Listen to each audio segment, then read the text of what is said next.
कितने लोग हैं जो बहुत एक्साइटेड हैं आज के सेशन को लेकर के? तो अब मैं जैसे ही आपको नाम बताऊंगा उनका, जो हमारे आज के गेस्ट हैं, तो आपका जो एक्साइटमेंट लेवल है वो और बढ़ जाएगा। ये बताने से पहले कि गेस्ट कौन है, मैं आपको थोड़ा सा बताता हूं यूट्यूब के बारे में। यूट्यूब में क्या है कि पूरे वर्ल्ड की अगर बात करी जाए तो करोड़ों चैनल्स हैं जो अलग अलग जॉनर्स में हैं, अलग अलग कैटेगरीज में हैं। उसमें से दो बड़ी कैटेगरीज हैं, मोटिवेशन और एजुकेशन। पूरे वर्ल्ड में जो वर्ल्ड का नंबर 1 मोटिवेशन चैनल है वो मेरा है, और जो वर्ल्ड का नंबर 1 एजुकेशन चैनल है किसी इंडिपेंडेंट क्रिएटर का, वो उनका है, जो कि हमारे गेस्ट हैं। उनके 17 मिलियन से ज्यादा सब्सक्राइबर्स हैं। Please give an energetic and warm welcome to the one and only Khan sir.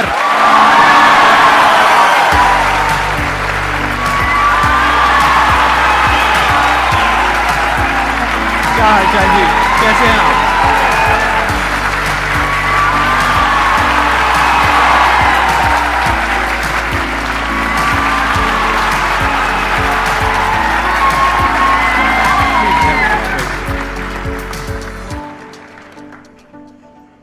इससे पहले कि ऑडियंस आपसे कुछ पूछे या इंटरेक्ट करे, मेरे माइंड में एक क्वेश्चन है आपके लिए जी।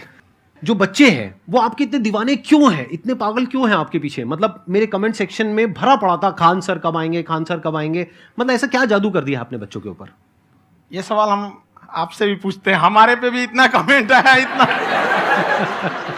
मेरे तो ऑफिस में लोग चले आए कि सर कब जा रहे हैं। अच्छा। क्योंकि हम लोग का तो एग्जैक्ट है, वही पढ़ाना है। हाँ। तो देखिए, हम लोग का मेन है कि बच्चों को जो जरूरत रहती है कि अगर लड़का पढ़ने आ रहा है ना, उसके मन में कोई डाउट ना रह जाए। हम उसको कहते हैं कि हम तुम्हें पढ़ा रहे हैं, दम है तो भूल के दिखाओ, याद करके नहीं।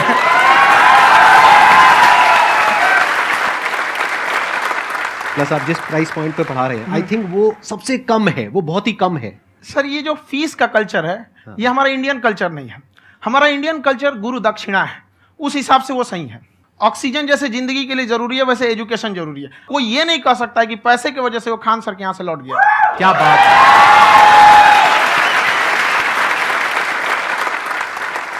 मैंने देखा कि आपका ये जो चैनल है कि ये पिछले 3 साल के अंदर अंदर ही ग्रो किया है। हमको जब चैनल शुरू हुआ तो एक दिन में हम 4-5 वीडियो बनाए। एक हमको कुछ आता, आज भी नहीं आता इतना, तो हम देख के कैमरा वैमरा तो हम कंफ्यूज हो गए, बाप रे। तो हम एक ही दिन में वीडियो शूट किया, पढ़ाने वाला टॉपिक था हमको। उसके बाद कभी वीडियो ही नहीं, 6-7 वीडियो एक ही बार शूट कर लिए।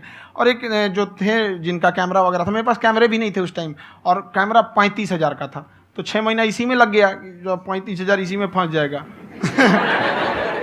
तो उनके कैमरे से शूट किए, उन्होंने कोई चार्ज लिया, उसके बाद हम छोड़ ही दिए। लॉकडाउन लगा, तब हम कहें आप कैसे पढ़ाएंगे, वो तो 1 दिन 2 दिन करते करते अचानक लंबा हो गया।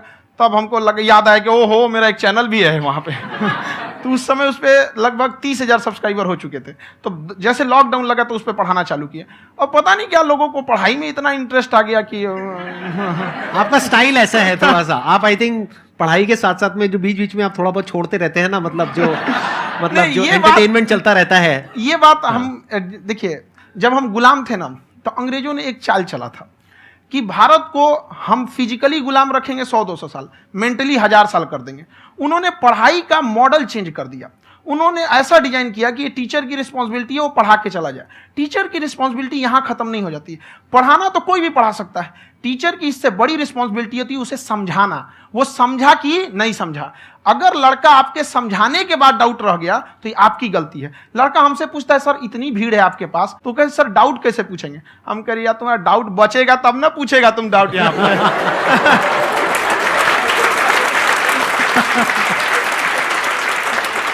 कॉन्फिडेंस नेक्स्ट लेवल है खान सर का, मानना पड़ेगा। और शायद यही वजह है इनकी जो ग्रोथ है उसका।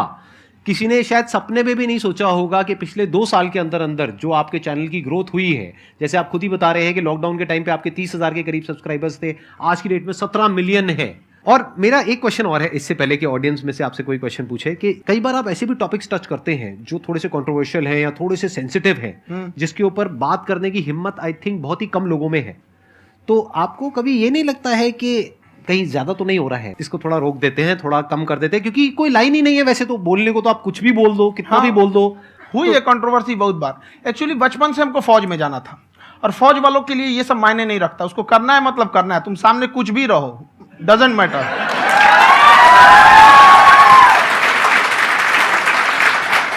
और मैंने YouTube पे देखा कुछ वीडियोस में कि आपका जो इंस्टीट्यूट है वहां पर आज से कुछ साल पहले कुछ बम गिरे थे। हाँ, कुछ गिरे थे, कुछ तो बहुत सॉलिड जगह गिरा था, फटा नहीं वो।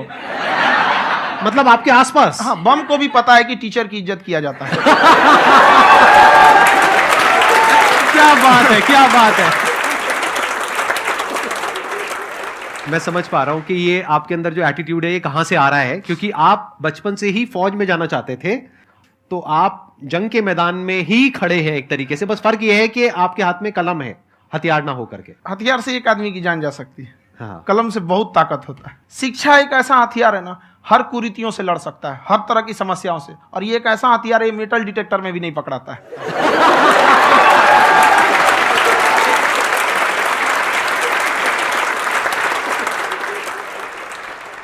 मेरा क्वेश्चन ये है कि अभी प्राइवेट ऑर्गेनाइजेशंस में पीटने का, पनिशमेंट का ये सिस्टम जो है खत्म हो गया है।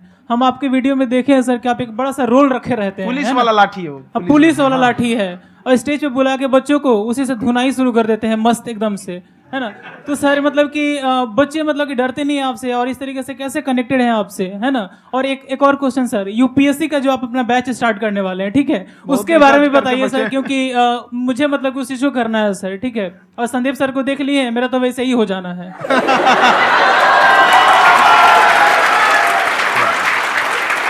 क्या हो जाना है? मेरा पूरा कंप्लीट करो। I'll be an IAS officer next year because I have seen you, sir. My day is like complete, sir. All the best. Thank you so much, sir. Thank you. पूरा बोला करो। हाँ। Thank you. देखिए, लड़कों को जहां तक पीटने की बात है, जब पढ़ाने की बात आएगी तो उसको हम पूरे बेहतरीन ढंग से पढ़ाएंगे। लेकिन जब सजा देने की बात आएगी ना, तो वो भी बेहतरीन ढंग से होगा। ऐसा थोड़ी होगा कि बस एक ही चीज बेहतरीन ढंग से होगा।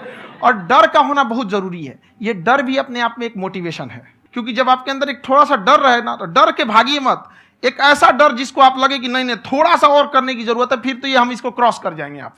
तो लड़कों के अंदर ये डर बनाना भी जरूरी रहता है।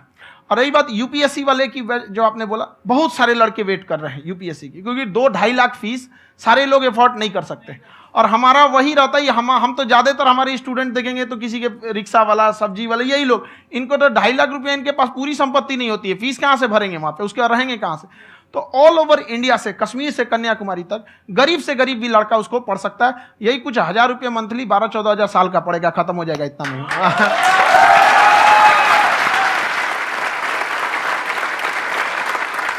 ये जो डंडे वाली बात इन्होंने कही, ये सच है? मतलब आप हाँ, सच में एक डंडा रखते हो? पुलिस का ही है वो। और मारते हो? हाँ, कि मतलब अगर कोई लड़की छेड़ता है या ऐसा कोई भी उल्टा नहीं, पुल्टा काम पढ़ाई करता लिखाई है, कुछ भी गलती करेंगे तो पिटाएंगे वो यहाँ पे, कैमरे पे, ऑन कैमरा, जैसा भी रहे, कुछ भी पिटाना तो उनको फिक्स है। एक तो कोई मतलब विधायक जी थे, उनके लड़का को पीट दिए, तो चला है दल बल लेके अपना वहां पे। उसने घर पे नहीं बताया था कि सर ने पीटा है, बस बोल दिया कोचिंग में पीटा है। बाद में पता चला हम पीटे हैं, तो उसके पिताजी मेरे सामने और पीटे।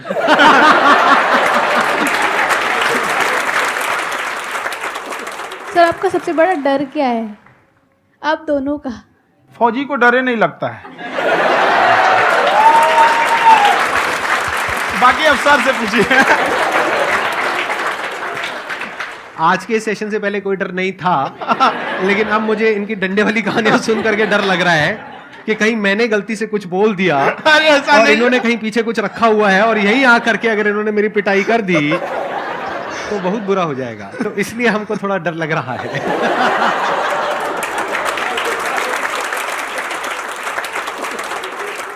आपकी डेली कितने घंटे क्लासेस होती हैं?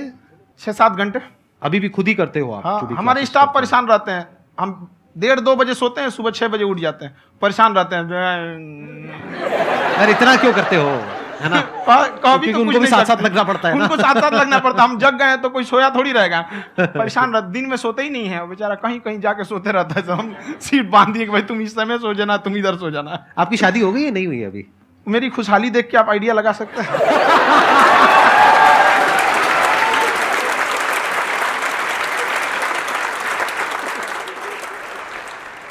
First of all I would like to say sir thank you so much to you and to your team कि आपने मुझे यहाँ आने का मौका दिया।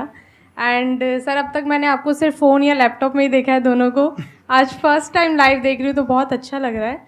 तो मेरा क्वेश्चन ये है सर आपसे, जब हम लाइफ में कोई डिसीज़न लेते हैं कि हमें ये पर्टिकुलर चीज़ करनी है, और क्योंकि हम डिसीजन लेते हैं तो हमारी आदत है कि पहले हम 4 लोगों से पूछते हैं कि तू बता तेरी क्या राय है, तू बता तेरी क्या राय है।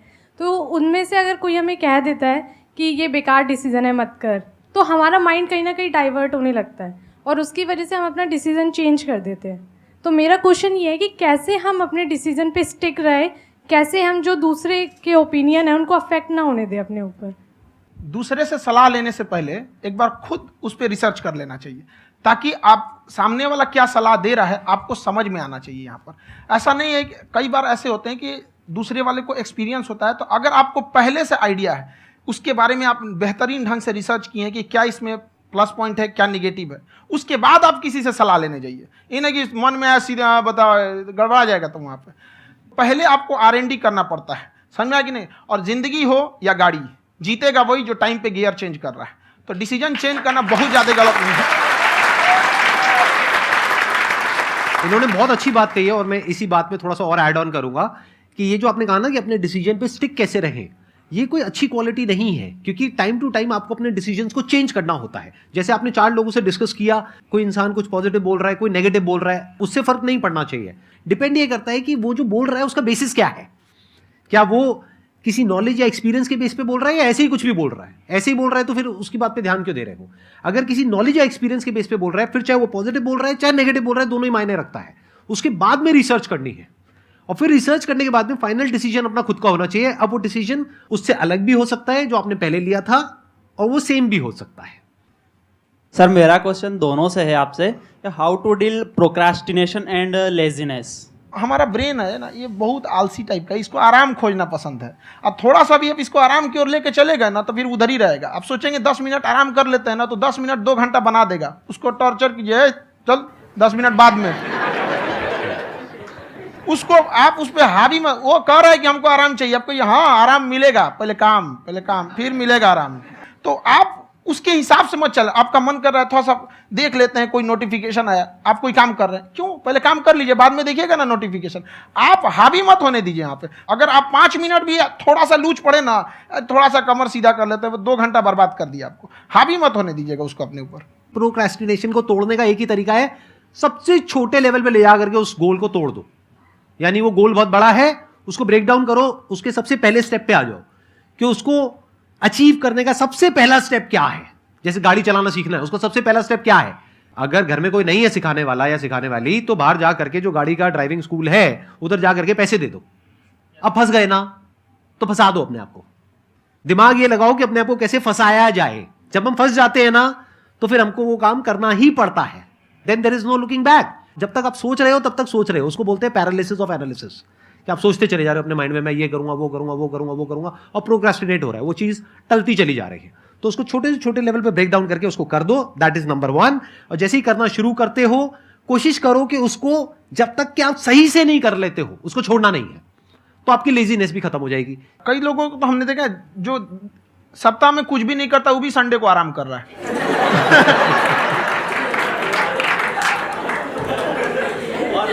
वैसे कहा भी जाता है कि अगर कोई काम आपको करवाना है ना, तो ऐसे किसी इंसान को दो जो बिजी है। हाँ। ऐसे आदमी को मत दो जो खाली है। ये परफेक्ट एग्जाम। किसी को भी आप देखिएगा जिसको आप कहते हैं कि मतलब थोड़ा ठीक ठाक आप समझते हैं कि नहीं ये बहुत आगे निकल, वो एक काम को खत्म करने के बाद कभी आराम नहीं करेगा। एक काम खत्म हुआ उसको लगेगा हाँ एक खत्म हो गया, अब दूसरा करना चाहिए। और वही जिसको देखिएगा एक खत्म हो गया और आराम करना चाहिए, कभी नहीं, लाइफ में आखिरी सांस तक।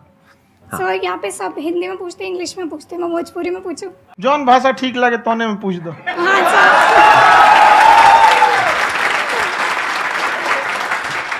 सर ये पूछे के चाहते नहीं कि जैसे हमने के पढ़ाई करी नहीं सर, तो कभी कभी डेली टारगेट्स जो होला वो कंप्लीट ना होला। अगर टारगेट्स कंप्लीट भी होला तो फिर ऐसा इरिटेशन या फिर वो एंजाइटी या फिर कि और करना है या फिर अभी नहीं हुआ, वो चीज़ हमेशा रहेला। तो वो कम कैसे करल जाए? देखिए टारगेट्स को ना हम लोग को एक अपने हिसाब से पहले फिट करना चाहिए। ऐसा नहीं कि दूसरे किसी इंसान को देख के हम टारगेट फिट कर ले। कोई लड़का 8 घंटा पढ़ रहा है, कोई पहली बार अभी पढ़ना ही चालू किया, उसको देख के 8 घंटा पढ़ेगा तो पढ़ाई छोड़ देगा। तो आप अपनी क्षमता के हिसाब से देखिए कि आप कितना पढ़ सकते हैं। अगर आपने एक घंटे को बना लिया कि हम 1 घंटा पढ़ सकते हैं, अगले 1 हफ्ते तक उसको सस्टेन रखिए।